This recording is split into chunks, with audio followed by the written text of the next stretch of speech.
Order! Order! You are an incorrigible delinquent at times. Behave yourself, man!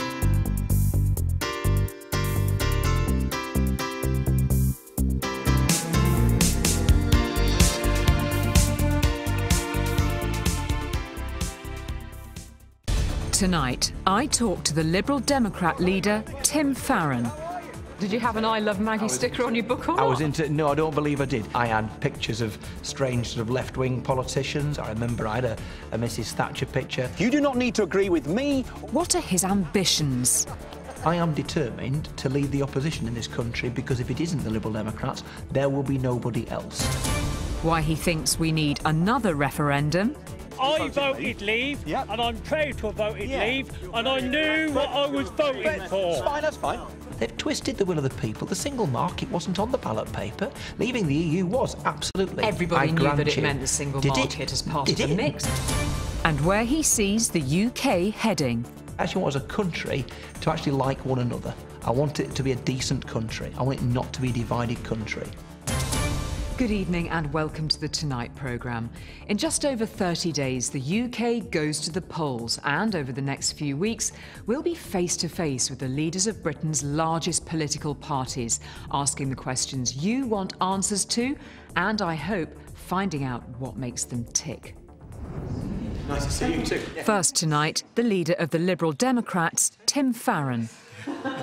So, Tim Farron, thank you very much indeed for joining us. You have to admit there are an awful lot of people out there who won't know who you are. That may be the case. Decreasingly so, by the way, as you know. Because what I do is I do put myself in public places, in areas where I'm not protected. One of the things that, I guess, offends me, if I can say that, about Theresa May's close, calculated management of this election is that she won't expose herself to opportunities or to occasions where somebody who disagrees with her might have a go, where she might have to think quickly on her feet, where she might actually have to meet anybody normal, frankly. And in a democracy, you should put yourself in those places. You should be prepared for people to come and have a go at you. Brought up by a single mum in a working-class area near Preston, Tim Farron has risen to become the leader of one of Britain's major political parties. But who is the man behind the party spin? He's liked, but I would say he isn't necessarily admired as a great statesman. I think this is somebody who comes from an ordinary background, has been to a comprehensive school. He's very much one of the people that you can associate with. So I hope you all feel my pain. This is the day Blackburn get relegated, almost certainly. Tim, now 46, grew up with his mum Sue and sister Jo in this terraced house in Lancashire. His upbringing was far from privileged. His mum worked as a shop assistant before retraining to become a lecturer. But two things happened in his late teens that would shape his life. He found Christianity and, importantly, politics. When I first met Tim, he was already interested in politics. At the time, he was a young Conservative. He had a sticker on one of his textbooks that said, "I love Maggie." As we moved on to sixth form college, his political views changed and he became a member of the Liberal Party. And at sixth form college, he was very active in student politics. At university in the early 90s, he discovered music and became a frontman for an electro-pop band called Fred the Girl. But politics was his passion. He stood for Parliament in 1992, 1997 and again in 2001. Interestingly, back in 1992, it was against a certain Theresa May.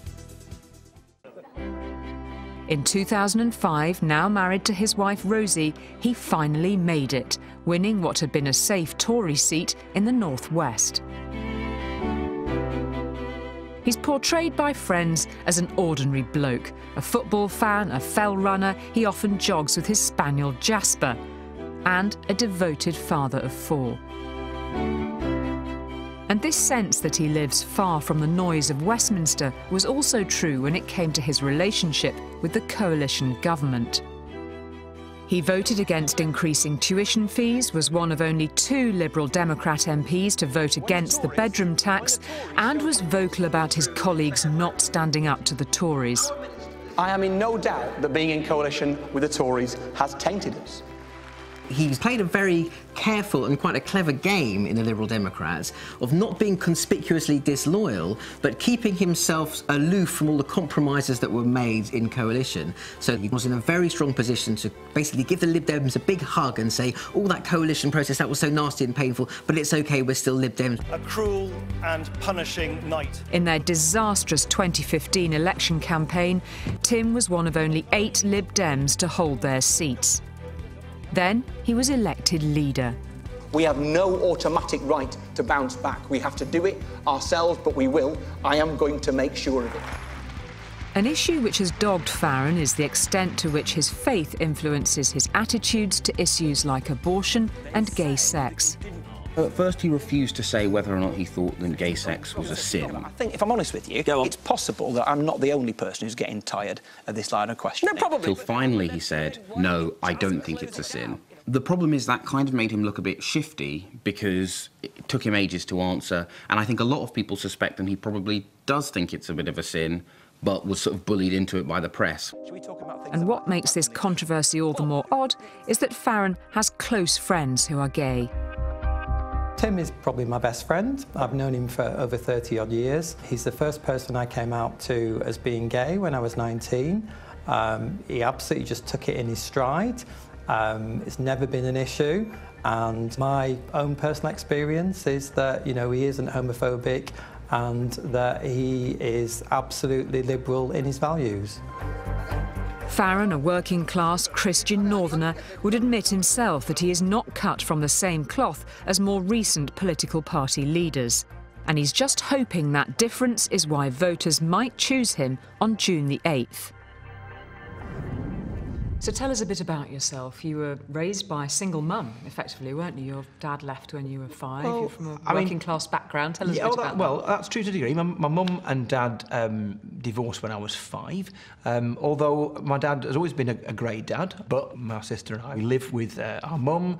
You know, I don't want to sound like, you know, anybody from the Yorkshireman sketch from Monty Python, but, you know, we didn't have an easy upbringing. We lived in a terraced house in the shadow of the gasworks in the outskirts of Preston, and I had a really happy childhood. We spoke to one of your old schoolmates. One of them said that you were a bit of a young Tory and had an I Love Maggie sticker on one of your textbooks. So it's not really true. I had all sorts of kind of weird icons that I was into. Did you have an I Love Maggie sticker on your book or not? No, I don't believe I did. I had a Carl Sagan photograph above my bed, who was, of course, the great, I guess, the human voice of NASA. I had pictures of strange sort of left-wing politicians. I remember I had a Mrs. Thatcher picture. I had a John F. Kennedy picture. I had a Joe Grimmond picture. I was fascinated with people who were, But one of your mates said you were a bit of a young Tory. No, that is not so. So I had there was a young woman, let's be careful what I say, who, when I was about 15, 16, who had a soft-top Morris Minor.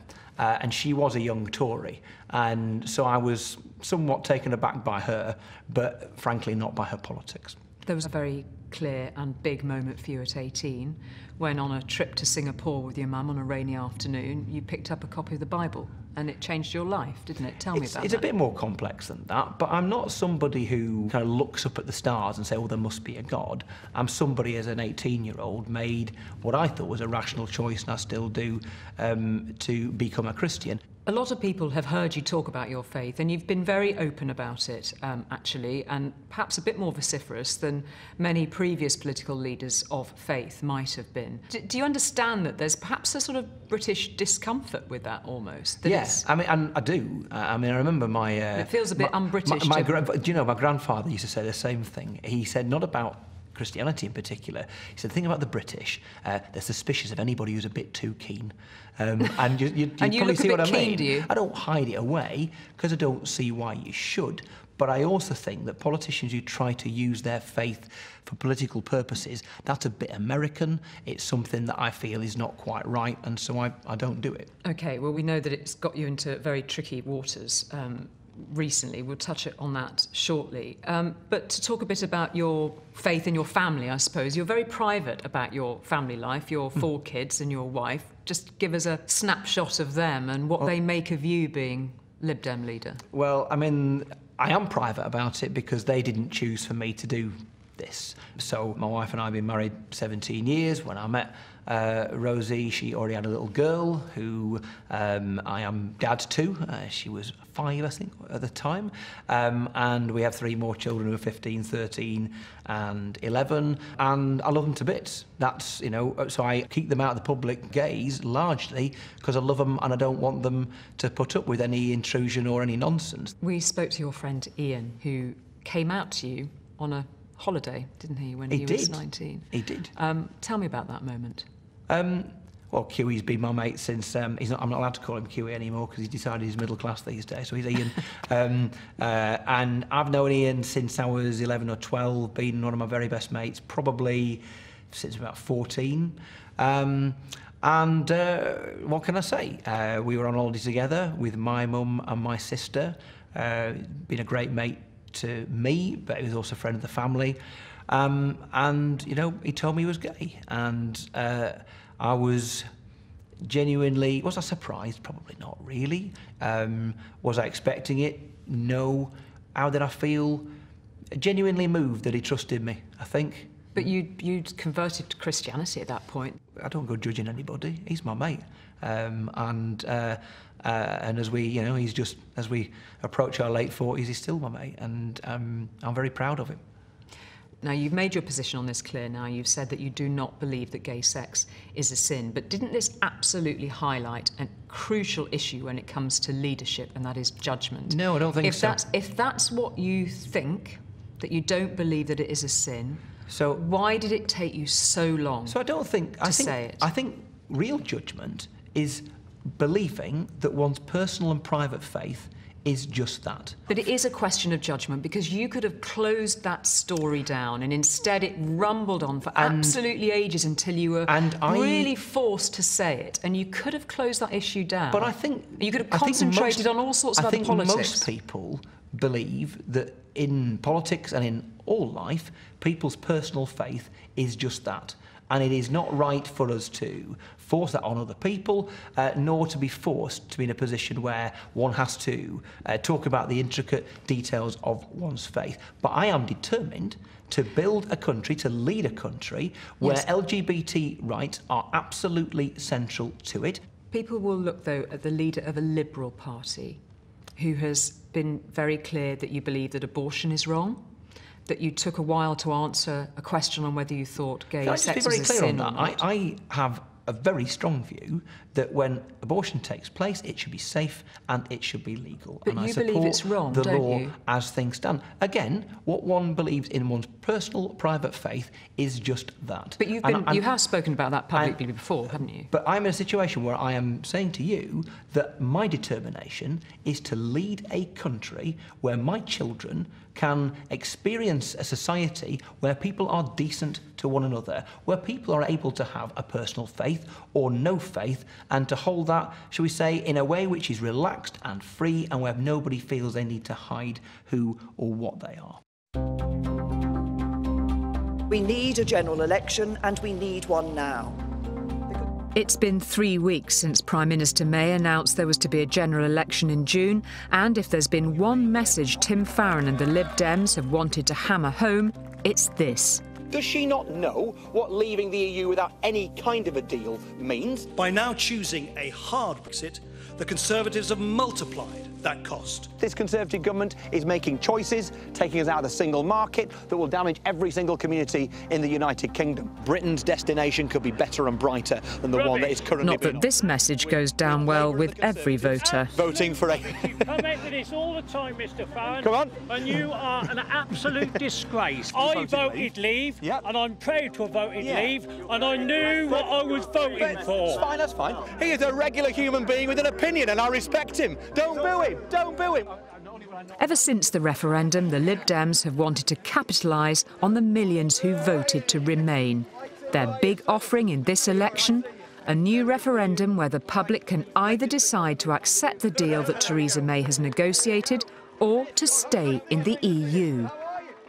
48% of the country voted to remain in the European Union. So if they can reach out to some of those people, then that really gives them a big lift, way bigger than anything they've had in the last 2 or 3 years. The Lib Dems are going to try and put pressure on the governing party over whether leaving on the terms that might come out of the negotiation if they go wrong are just too damaging for the economy, and whether the public should get a second chance to decide on the deal. Whereas the Labour Party say they will negotiate a Brexit that's right for UK workers, the Lib Dems say they're the only party which can actually stop a Brexit. And that's why Tim Farron sees himself as the go-to vote for the Remainers. You do not need to agree with me or with us on absolutely everything, but we can agree on one thing, and that is Britain desperately needs that strong and decent opposition, and only the Liberal Democrats can be it. In this election campaign, the Lib Dems say they're the only party that can protect public services and deliver a strong economy. They say, for example, to rescue the NHS and social care, they're going to put a penny on income tax to raise £6 billion a year. Economically, they say they want to focus on regional growth, embrace new technology and think internationally. And they're promising to maintain the so-called triple lock on state pensions. But Farron's big message is, if May's going to win, who is going to be her opposition? It's rare to get somebody being honest in opposition about whether they actually have a realistic chance of getting into power or not. In the circumstances, people have clearly decided they want a Tory government. The question he needs to put to voters is, what kind of opposition do you want? You've set out an extraordinary, and some would say completely unrealistic ambition of becoming the main opposition to the Conservatives. I mean, that is pie in the sky, isn't it, in terms of what you might achieve at this next election? I'm just going to be completely blunt and honest with you. Theresa May is going to win the general election on the 8th of June. That's why she called it for that day. She looked across the dispatch box at Jeremy Corbyn and the Labour Party, saw them imploding, dysfunctional, divided, and thought, this is my chance to have an absolute landslide.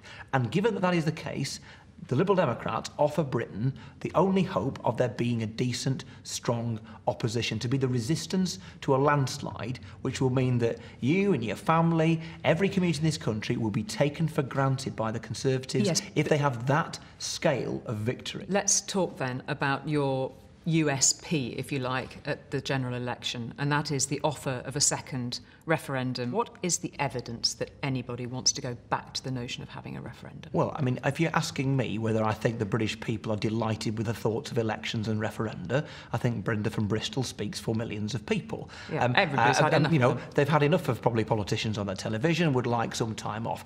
Do I think the British people have given up on democracy? No, I do not. Do I think that Theresa May and the politicians in Brussels have a right to stitch up a deal that will affect our families for the next several generations and impose it on us without the people of our country having a say? No, I don't. And it's a reminder that Britain is going to have to live with a deal being cooked up, stitched up in vape-filled rooms, perhaps in Brussels and in London, and then imposed on you, your family, your community, whether you like it or not. I respect the British people enough to say you should have the final say, not the politicians. Your Brexit spokesman, Nick Clegg, has been very clear on the notion of a second referendum, that the Lib Dems would campaign for Remain, whatever that deal is. You're not even prepared to listen to what could prove, in some people's view, to being a soft Brexit deal, so-called. You've already taken your position on that. You'll simply campaign to Remain. Well, I mean, we're people of principle. We respect the result of the referendum last year, but I think there are two ways of, or two things I've learnt in my time in politics. Thing one, when you lose with good grace, and secondly, don't give up. So even the softest Brexit deal would not be something that you would be attracted to, well, even though this country voted in favour to leave? If the British people vote for the deal that is agreed between British politicians and Brussels politicians, then we leave the European Union on the basis of that deal, absolutely. But Labour have acknowledged that we have been through a democratic process on that. That's why they are not going down the route on this. They will acknowledge that although they may not have liked the result of the referendum, they respect the choice of the British people. No, what they've done is for political benefit, or they thought it was political benefit, it's not done them any good, is to keel over and to support the Conservatives in they've not not enacted the will of the people. They're respecting the will of the people. They've twisted the will of the people. The single market wasn't on the ballot paper. Leaving the EU was, absolutely. Everybody knew that it meant the single market as part of the mix. Of course. Well, it was clearly part of the mix. Tell that to our friend Nigel Farage, who spent the last 20 years going around the country saying, let's be more like Norway and Switzerland. What are Norway and Switzerland? Out of the EU, in the single market. Yes, but there is no sense that you're making any inroads with those people who voted Leave. Their votes, if they voted for UKIP, for example, are going to go to the Tories, aren't they? I think there's a mistake in thinking we only want Remain voters. I mean, remember, I spent the first part of my life in Preston and Lancashire, and I grew up amongst people who, the majority of whom, voted Leave. I might disagree with them on that particular issue, but they're my people. And what I won't take is this characterisation of people who voted Leave as though they're somehow insular or racist or this kind of nonsense. I find that personally offensive. Those people are my people, they're my friends, and they believe in a different country than the one that Paul Nuttall and Nigel Farage and now, sadly, Theresa May envisages. OK, let's go through a few very quick questions. Should there be an upper limit to immigration, and if so, what should it be? I don't think you should set a figure, and the reason why is you then make it very hard for British business to do what's good for British business. So no figure at all on I'm immigration? not saying no figure, but you set an artificial figure, you will break it, and you'll end up telling British business what is good for British business. Now, I think immigration has been a blessing to this country, not a curse. There are too few politicians who've got the guts to say that. I will. But we have controls on immigration in this country, and too often politicians are too happy to use immigration, and immigrants in particular, as an excuse for their own failures, and I will not do that. Do the Lib Dems keep the triple lock in place? Yes, we would. It's really vital when you think that so many of our pensioners and people who will become pensioners do not have a private pension, and this is about protecting the poorest pensioners from the separation of pensions from that earning link. OK, do you reverse the education cuts? Yeah, I mean, we think so. £3 billion has been taken out of our schools. That is thousands of teachers that we'll lose across the country. Reverse those back to 2015 levels. And reverse planned hospital closures, which Labour have promised to do. Most certainly, but it's more than that. When it comes to hospitals, healthcare, social care, facing the level of a crisis we have seen nothing like before. And it's a time where we need to remember that if we want the best health and social care possible, the British people, I think, deserve to be offered a deal where, in return for a fixed amount of additional taxation, let's say a penny in income tax that everybody pays, then an additional £6 billion for starters could go into health and social care, because I think the British people, I think you, I think your family, all of our children deserve the best possible health and social care. So I am saying we will provide this money, and it will cost us a penny on income tax, all of us, and that way we can have the best health and social care in the whole of this continent. Let's look at the UK in 10 years' time. Where's Tim Farron? And where would you like us to be, apart from back in the European Union? I want us to have the best health and social care system anywhere in Europe. I want you to be sure that your kids, when they go to school, will be taught by somebody who's not absolutely frayed at the edges because of immense pressure. I want there to be enough police in our streets. I want us to have strong armed forces. But I actually want, as a country, to actually like one another. I want it to be a decent country. I want it not to be a divided country. And I want to lead that kind of country. Tim Farron, thank you very much. Thank you. Thank you. I've been getting